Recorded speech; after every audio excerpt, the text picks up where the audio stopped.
I'm sorry. Malungkot ang mga mata ni Alexander na nakatitig sa asawang nakaupo sa kama. I forced myself on you. Mali ako. Hindi ko dapat ginawa yon. It was marital. Walang panghahali, Alexander. Mariing putol naman ni Jade sa litanya niya. Dapat, mas lumaban pa ako. Dapat hindi ko hinayaan na makapasok ang pagkalalaki mo sa akin. Pero kulang yung ginawa kong panlalaban. Nagbuga ito ng hangin. Gusto ko rin ang nangyari kaya nangyari yon. Nakahinga siya na maluwag. Malaking tinik ang naalis sa dibdib niya. Nakakita siya ng kaunting pag-asa. Ginagap niya ang kamay ni Jade. Pwede ba tayong magsimula muli? No. Mabilis naman ang sagot ni Jade. Why? Halos bahaw ang boses na lumabas sa bibig niya. Gusto kong magsimula ulit, oo. Pero hindi ka kasama sa mga plano ko, Alexander. Gusto kong magsimula ng ako lang. 10 taon ng buhay ko ang ibinigay ko sa'yo. Gusto kong sarili ko naman ngayon ang pagtuunan ko ng pansin.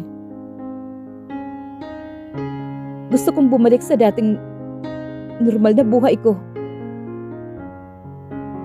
At ayoko na kasama ka sa pagsisimula kong yon.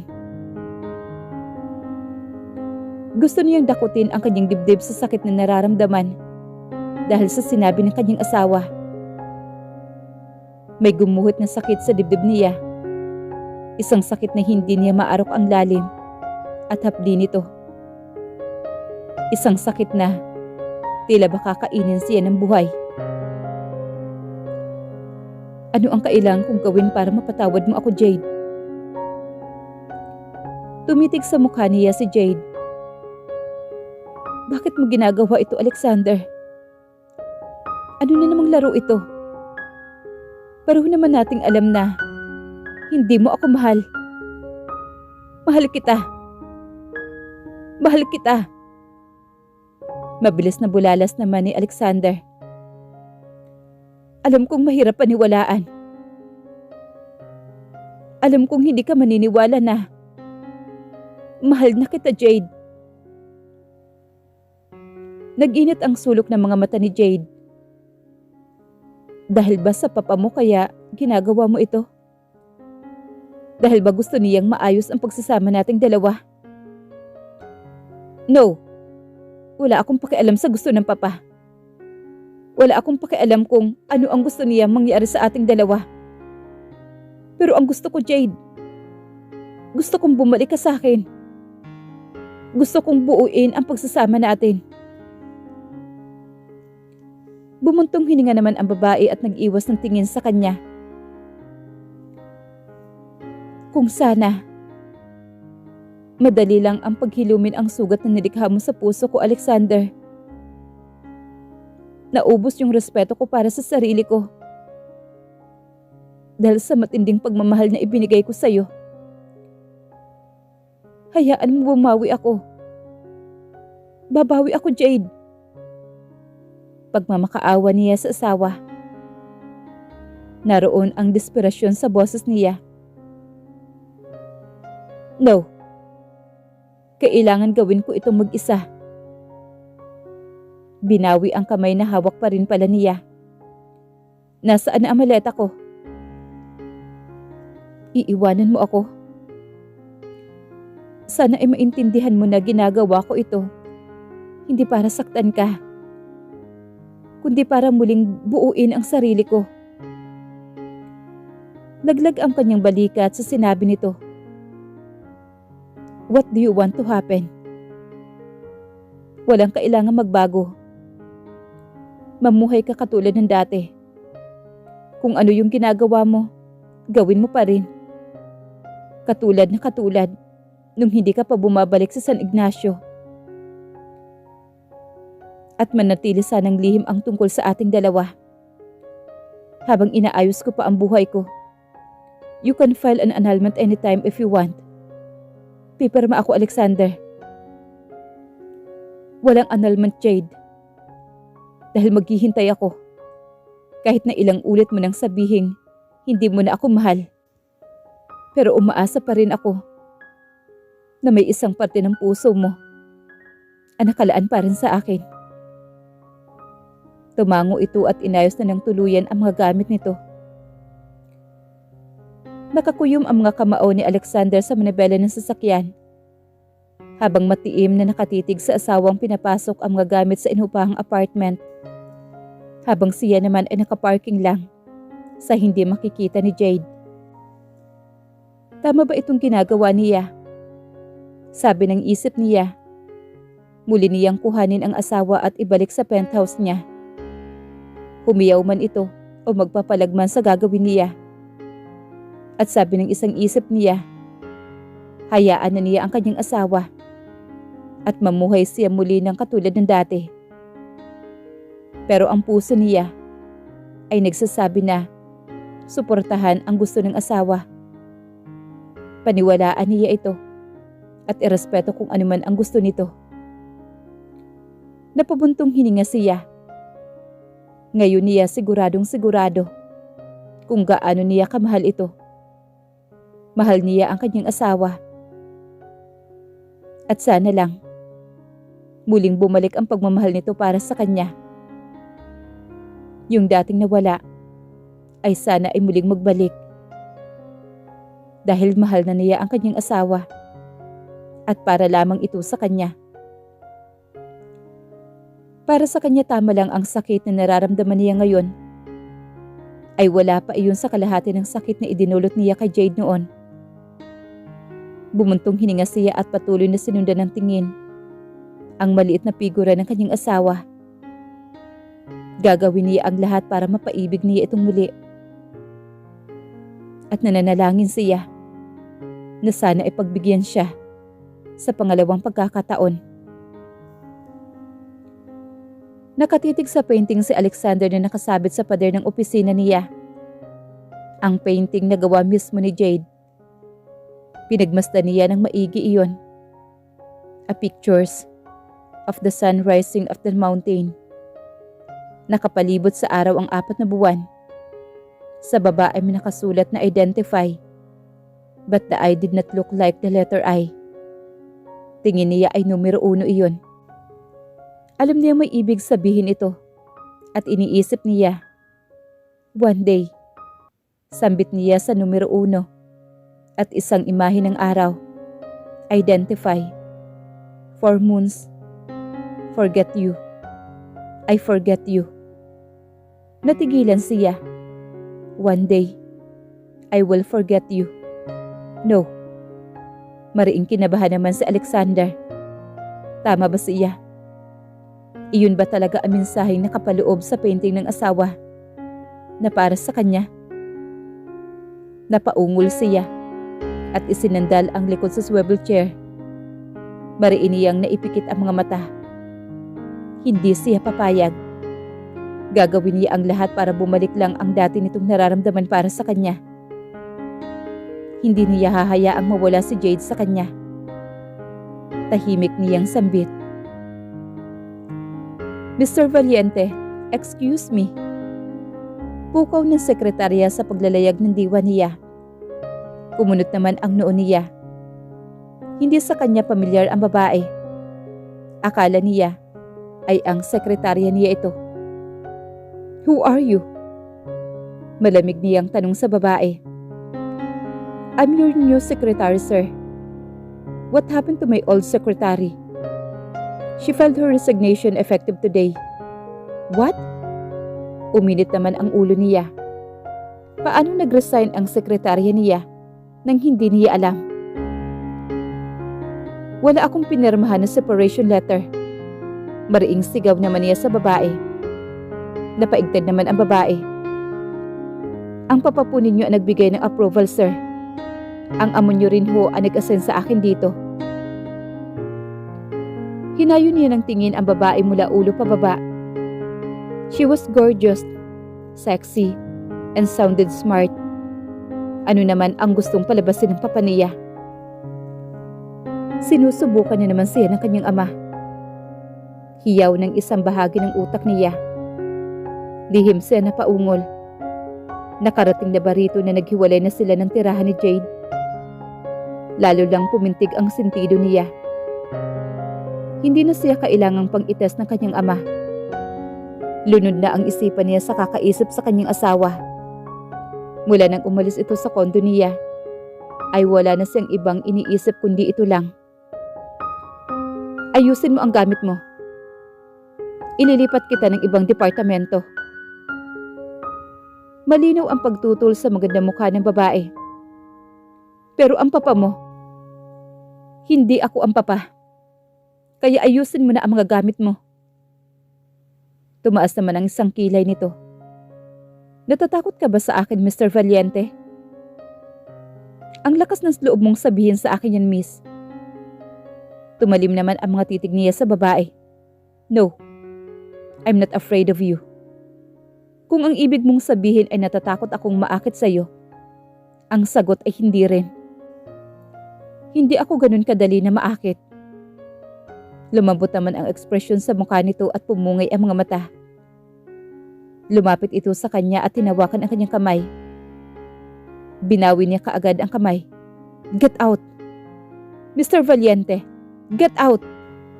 Naiwala mo ang huling pagkakataon na ibinibigay ko sa'yo na maging empleyado sa kumpanyang ito. Ngayon aalisin kita mismo sa kumpanyang ito. Napahiya ang babae at nag-init ang mga mata nito na lilisik sa galit sa kanya. Magsusumbong ako kay Don Manuel. Go ahead. Pagkalabas ng babae, tumawag siya sa extension line ng HR. I need new secretary. Has to be married and should be around 40 to 45 years old. Thanks. Tikim mula sa pintuan ang nagpalingon sa kanya. Si Albert ang nakasandal sa hamban ng pintuan at nagtataka ang tinging ipinukol sa kanya. Married and around 40 to 45 ha? Lalong-lalo na at dapat may anak. Kumunot naman ang noo ni Albert. Nagbago na ba ang panlasa mo sa babae? Pabiro nitong tanong na nakangisis sa kanya. Hinayaan lang niya ang kaibigan at nag-focus lang sa ginagawa niya. Tambak pa ang trabaho niya dahil wala pa siyang may nasimulan dahil sa kakaisip niya sa asawa. May itinatago ka sa amin, Mr. Valiente. May kinalaman ba ito sa babaeng nakatira sa condo unit mo? Nag-angat siya ng tingin at lalong sinamangutan ang kaibigan. Lumawak lalo ang pagkakangisi nito. Alam mo, gusto ko siya.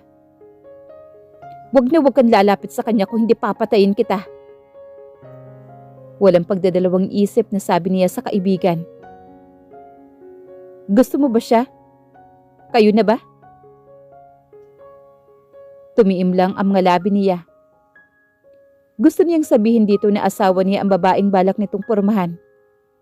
Pero dahil humiling si Jade na huwag ipapaalam sa iba ang tunay nilang estado, ay nagpigil siya. Sinisigurado ko sa iyo, Albert. Wag na wag mo siyang pakikialaman. Layuan mo siya. Okay, fine. Maraing wika naman ni Albert. Kung ano man ang sekreto mo, Valiente, ay aalamin namin. Nakausap mo ba si Jade, Marco? Blanco ang mukhang tanong ni Alexander sa property consultant niya. Pinatawag niya ito sa kanyang opisina. Alam niya na ngako siyang susuportahan ng asawa sa gusto nito. Pero hindi niya kayang isipin na may kapitbahay itong modelo ng boxer ng brief. Ayaw niya magpakampante. Baka magkahulugan ng loob ang dalawa. Tama ng si Vander at Albert lang muna ang nagpapasakit sa ulo niya. Marcos Lagdameo was one of the best property consultant in the Philippines. In fact, marami na siyang magandang propiedad na nakuha dahil dito.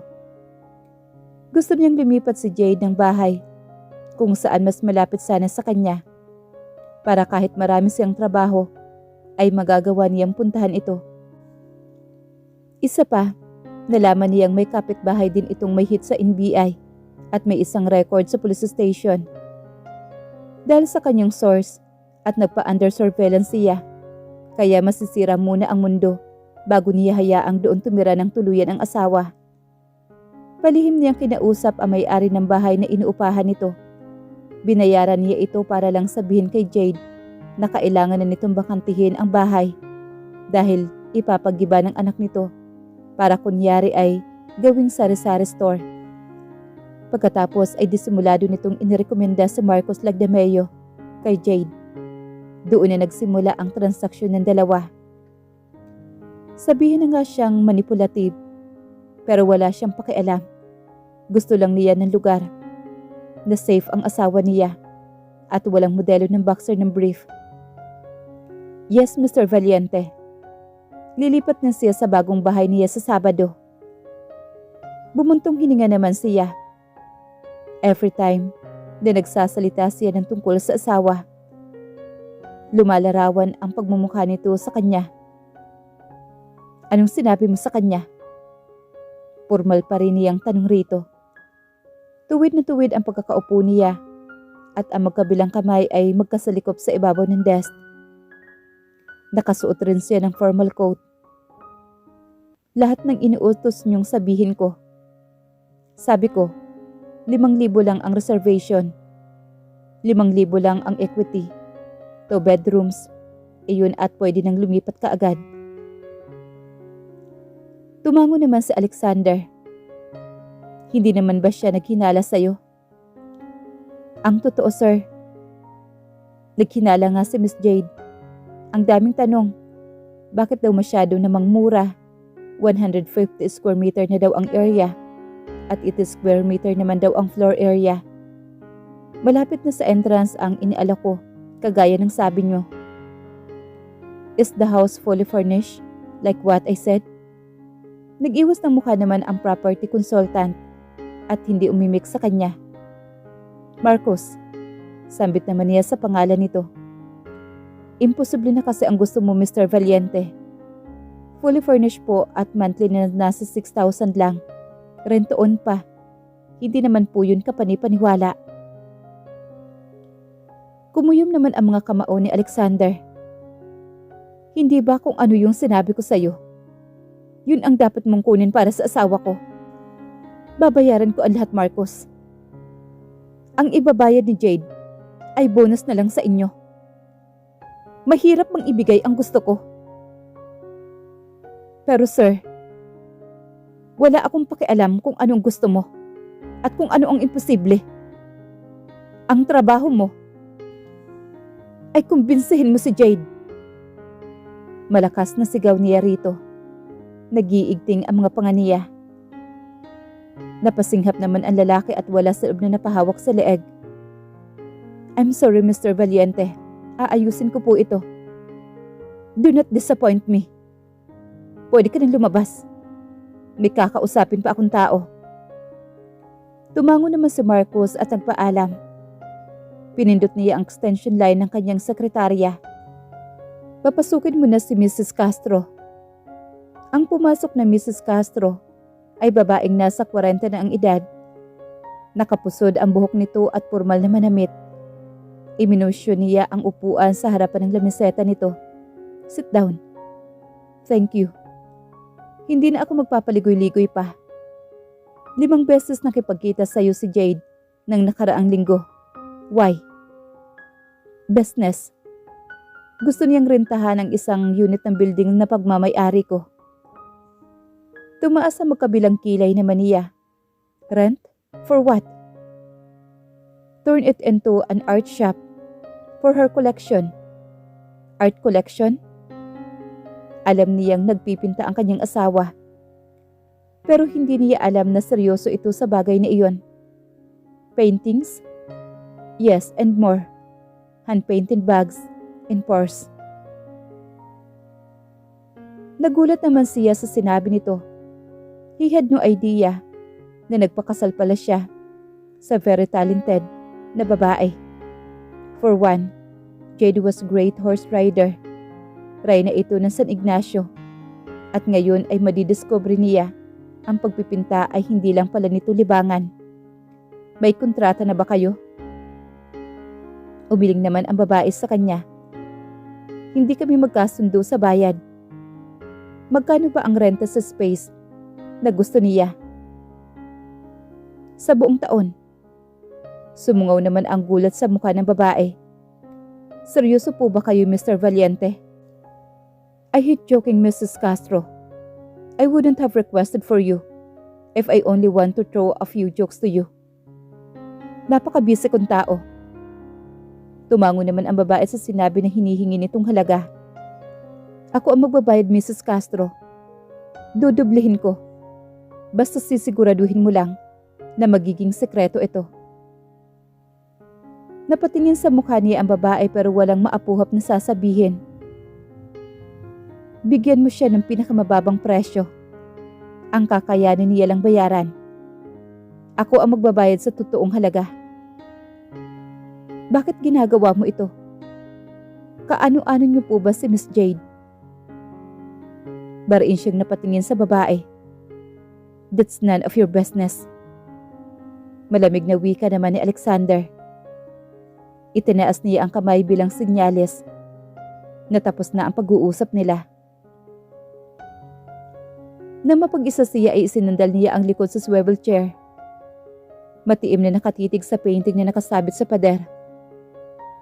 The painting that his wife gave to him. No, hindi niya hahayaan na matatapos ang namamagitan sa kanilang dalawa. Hindi na niya maibabalik pa ang nasasayang ng mga oras. Hindi na niya maibabalik pa ang dati. Hindi na rin niya mababago pa. Pero ang maipapangako lang niya, ipapakita niya sa asawa na magiging karapat-dapat na siya sa lahat ng mga isinakripisyo nito. Dahil aalisin niya ang lahat ng sakit na nagawa niya para rito.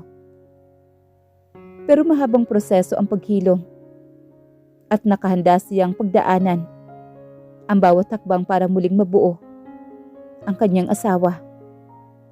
Sa ngayon, susuportahan niya ito sa lahat ng gusto nito.